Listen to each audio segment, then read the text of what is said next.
Disclaimer: this story contains mature themes intended for adult viewers. Viewer discretion is advised. It started with a look. Not the kind you forget a second later, but one that lingers. One that holds just a fraction too long. One that makes your chest tighten before you even understand why. I noticed it across the room that evening. The air was warm, thick with quiet conversation and the soft hum of music in the background. My husband stood near the doorway, talking casually, but his eyes, they kept drifting back to me. And then there was him. His coworker. Someone I had only met in passing before. Polite. Reserved. But tonight, something felt different. When our eyes met, there was a flicker, brief, but undeniable. A silent acknowledgement that something unspoken had just passed between us. I smiled almost instinctively. He didn't look away. That was the first spark. As the night stretched on, the space between us seemed to shrink, even when we stood apart. Every glance felt heavier. Every movement more deliberate. I became aware of everything, the way my heartbeat quickened, the warmth rising beneath my skin, the strange anticipation curling in my stomach. It wasn't fear. It wasn't confusion. It was something deeper, something I hadn't felt in a long time. My husband noticed it too. I could tell by the way he watched us. Not with anger. Not even with concern. But with a quiet intensity, as if he were waiting, observing, allowing something to unfold. And somehow, that made everything feel even more real. Later, when the room had grown quieter and the distance between us finally disappeared, the tension became impossible to ignore. Words felt unnecessary. The silence spoke louder than anything we could have said. I felt it in the air. In the way we stood too close. In the way no one stepped back. Something was about to change. Something we wouldn't be able to take back. And as I stood there, caught between hesitation and desire, I realized I wasn't going to stop it. The rest of the night unfolded like something already written, like we were simply stepping into roles we didn't fully understand, but somehow recognized. I tried to distract myself. "Do you want something to drink?" I asked, my voice steadier than I felt. "Sure," he replied, offering a small smile. "Whatever you're having." Our fingers brushed as I handed him the glass. It was brief, barely a second, but it sent a quiet jolt through me. I pulled my hand back a little too quickly, pretending to adjust my grip, but he noticed. I could tell by the way his expression shifted, just slightly. "You okay?" he asked. "Yeah, just tired," I said, though we both knew that wasn't true. Across the room, my husband watched. Silent. Observing. There was something unreadable in his eyes, something that made my pulse quicken even more. I moved toward the window, needing air, needing space. The cool glass against my fingertips grounded me, but not enough. I could still feel the weight of everything behind me. Then I heard his footsteps. Slow. Careful. Deliberate. "You've been quiet tonight," he said, stopping just close enough that I could feel his presence without him touching me. "I could say the same about you." He let out a soft laugh. Maybe I just didn't know what to say. I turned slightly, not fully facing him. And now, a pause. Now I think, maybe words aren't the point. That silence again. But this time, it felt heavier. Charged. I finally looked at him, and there it was, that same look from earlier, only stronger now. No confusion. No hesitation. Just something honest, and impossible to ignore. "You should probably step back," I said quietly, though I didn't move. "Probably," he agreed. Neither of us did.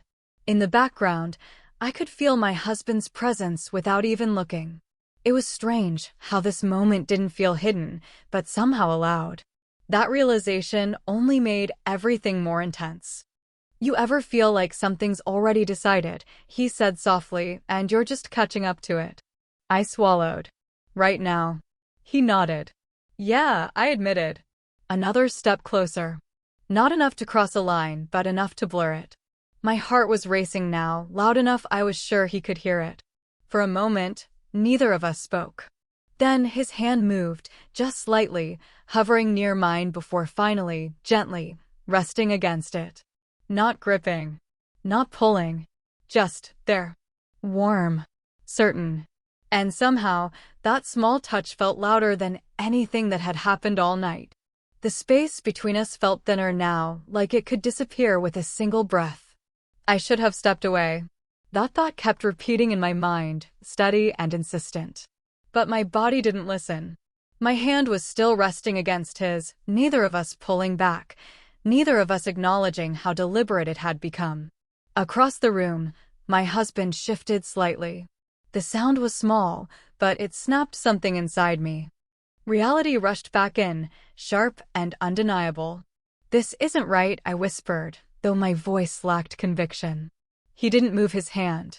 "Then why does it feel like it is?" he asked, just as quietly. I turned to face him fully now, and that was a mistake. Because distance had been my only defense, and now it was gone. Up close, everything felt stronger. His presence. His warmth. The way his eyes searched mine, not demanding anything, but not hiding anything either. "You don't understand," I said, my voice softer now.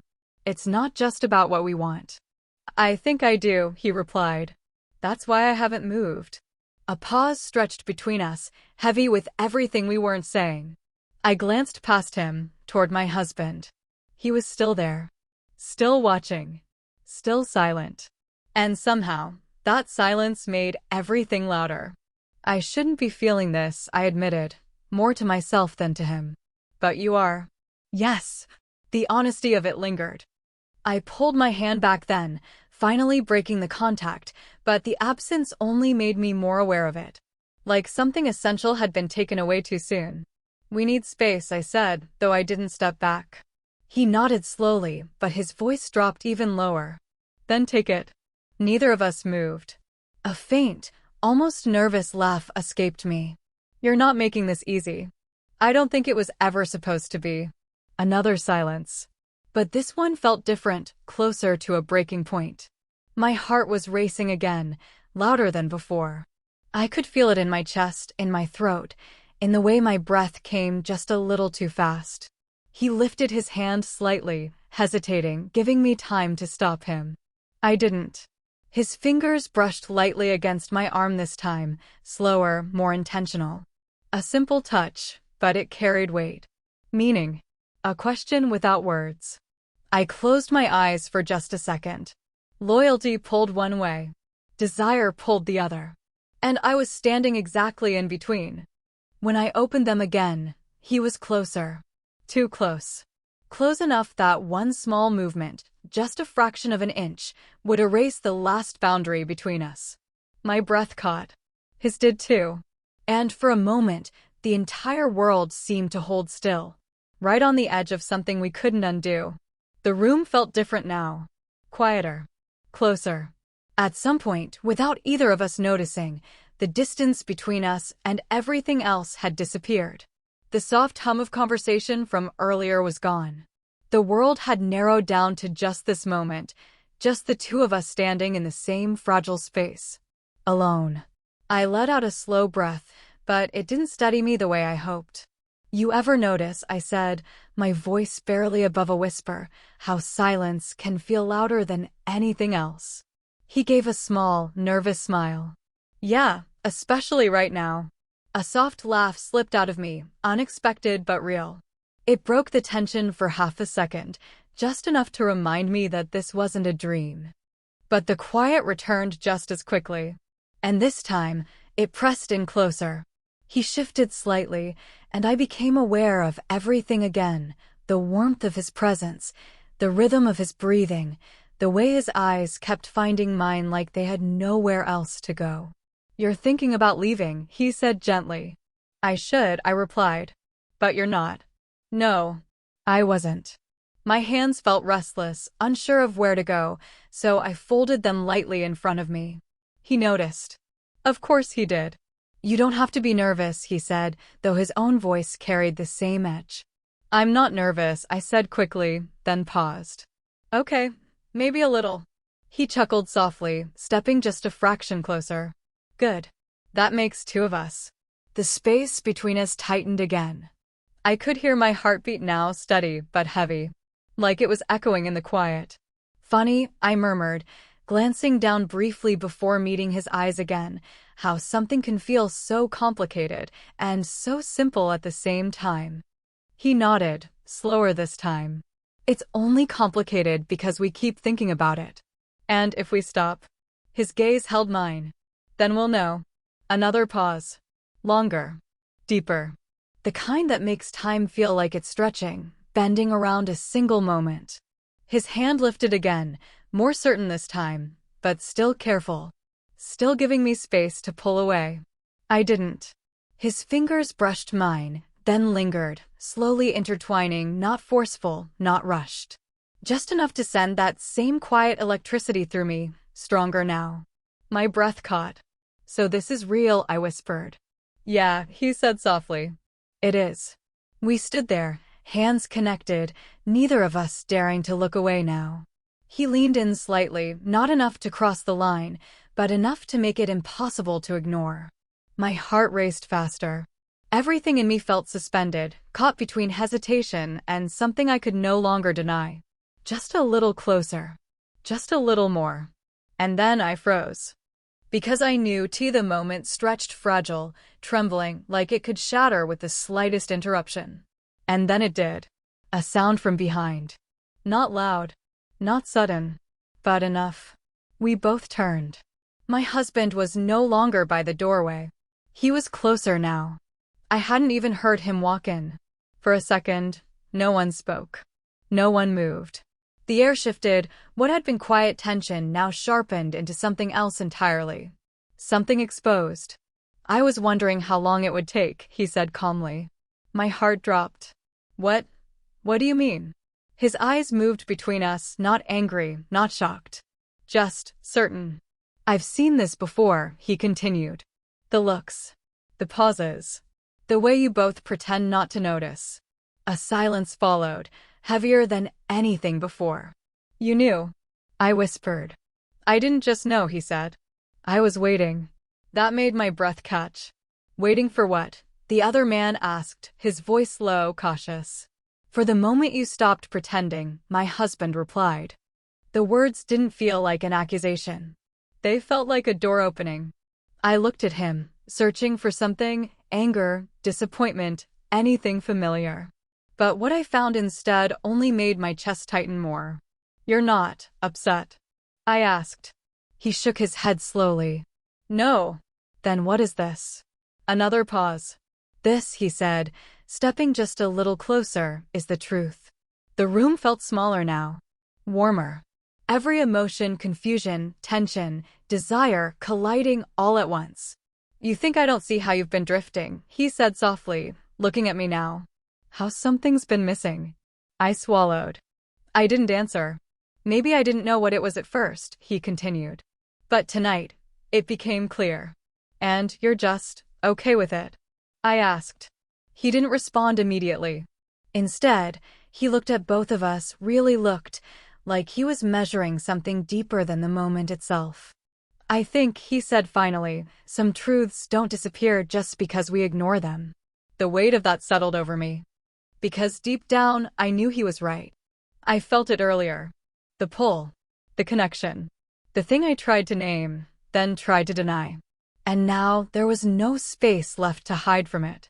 I don't want to hurt anyone, I said, my voice quieter now. You're not, he replied. That answer should have calmed me. Instead, it made everything more intense. Because now the only thing left was choice. I turned slowly, back toward him, the man standing just inches away from me. His expression hadn't changed. Still steady. Still waiting. But no longer holding back. You heard him, he said softly. I did. And my heart pounded harder than ever. This wasn't just tension anymore.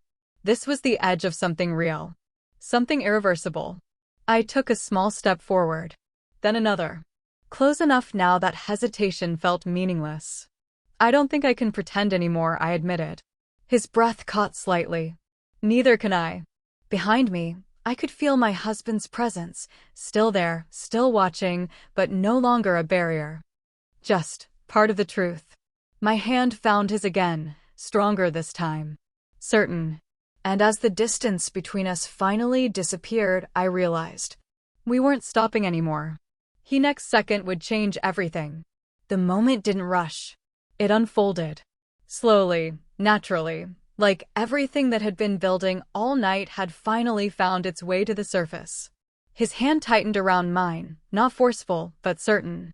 Grounded. Real. And this time, I didn't hesitate. I stepped closer. So close I could feel his breath, warm and unsteady, mirroring my own. The space between us, the last fragile line we had protected for so long, faded into nothing. "I don't want to think anymore," I whispered. "Then don't," he replied softly. And for the first time that night, I listened. The world outside this moment disappeared. No past.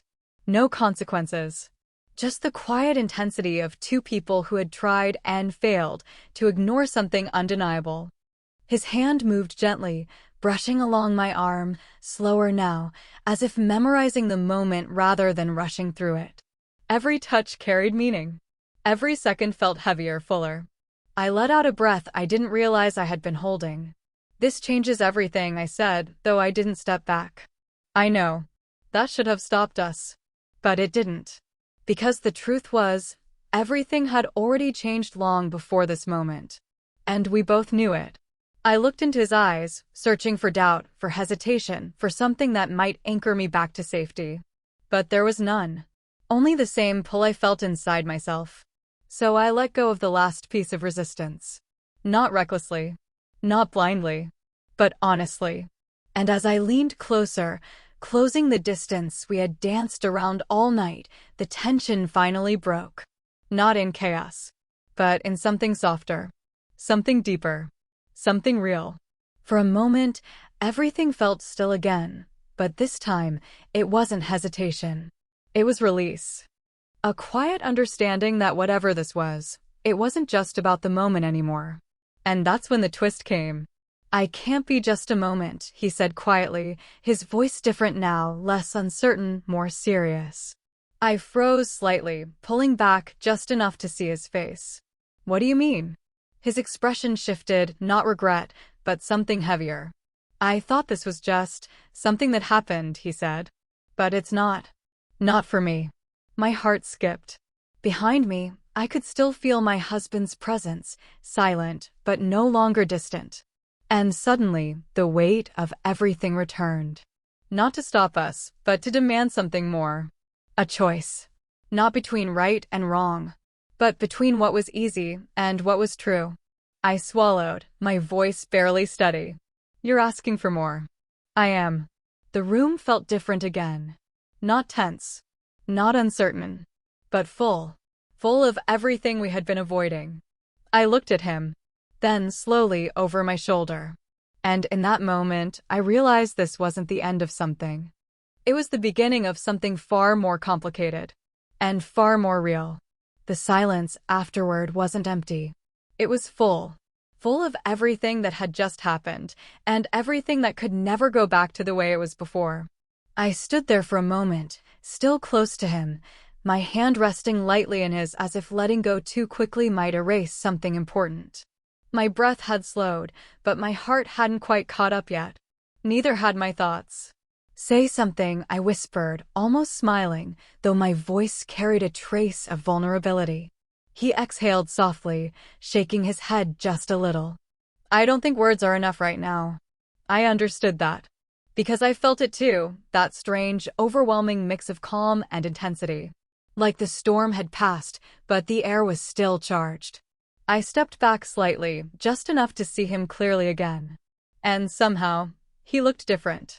Not like a stranger. Not even like someone new. But like someone I had finally allowed myself to see. Behind us, the room remained quiet. My husband hadn't interrupted. Hadn't stepped forward. But his presence still mattered. It grounded the moment in something real, something that couldn't be ignored. I turned toward him slowly. For the first time that night, I didn't feel torn.